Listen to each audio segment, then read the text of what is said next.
2025년 6월 30일 뉴스 요약. 첫 번째 뉴스. 북한 핵폐수 방류. 강화도와 서해 오염될 위기. 핵폐수 방류 의혹. 북한 함경도 평산군 우라늄 정련시설에서 핵폐수를 무단 방류했다는 의혹이 제기되었습니다. 예성강과 임진강을 통해 한강하구, 강화도, 서해가 오염될 가능성이 우려됩니다. 정부의 입장. 정부는 아직까지 방사성 물질이나 독성 화학물질이 검출되지 않았다고 밝혔으며 북한의 방류 정황도 확인되지 않았다고 발표했습니다. 전문가 의견. 주요 방사선 물질은 감시망에 포착될 가능성이 높아 현재로서는 오염 발생 가능성이 낮다는 분석이 제시되었습니다. 우려와 허점. 그러나 한강하구의 감시망은 연 2회 검사에 불과하며 북한 오염원에 대한 대응이 부족하다는 지적도 나오고 있습니다. 결론. 북한 핵폐수 방류 가능성은 현재 의혹 수준에 머물러 있지만 감시 강화와 대책 마련이 시급한 상황입니다. 국민 안전을 위한 철저한 대비가 필요합니다. 두 번째 뉴스. 한밤중 빌라에서 흉기. 난동극 끝은 비극. 신림동 빌라에서 30대 남성 A씨가 흉기를 휘둘러 남성 2명 부상. 피해자들 20대와 30대 남성으로 각각 어깨와 발목. 부상. A씨는 초인종을 눌러 문을 열자마자 흉기 난동. 서로 모르는 사이. 사건 직후 A씨는 인근에서 투신 병원으로 이송되었으나 사망. 경찰 정확한 사건 경위 조사 중. 결론. 안타까운 비극의 연속. 안전한 사회를 위해 모두가 경각심을 가져야 할 때입니다. 세 번째 뉴스. 30조 추경안 심사에 국민의힘 보이콧 선언. 국회 30조 5천억 원 규모 추경안 심사 시작 전 국민 1인당 1,550만 원.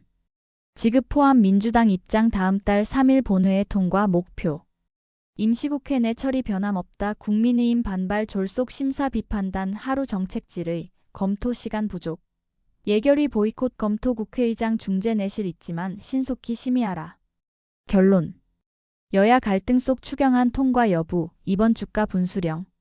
네 번째 뉴스. 나경원의 캠핑 농성? 한심하다는 당내 목소리. 나경원 국민의힘 의원이 국회에서 철야 농성에 돌입하며 김민석 국무총리 후보자 지명 철회를 촉구했습니다.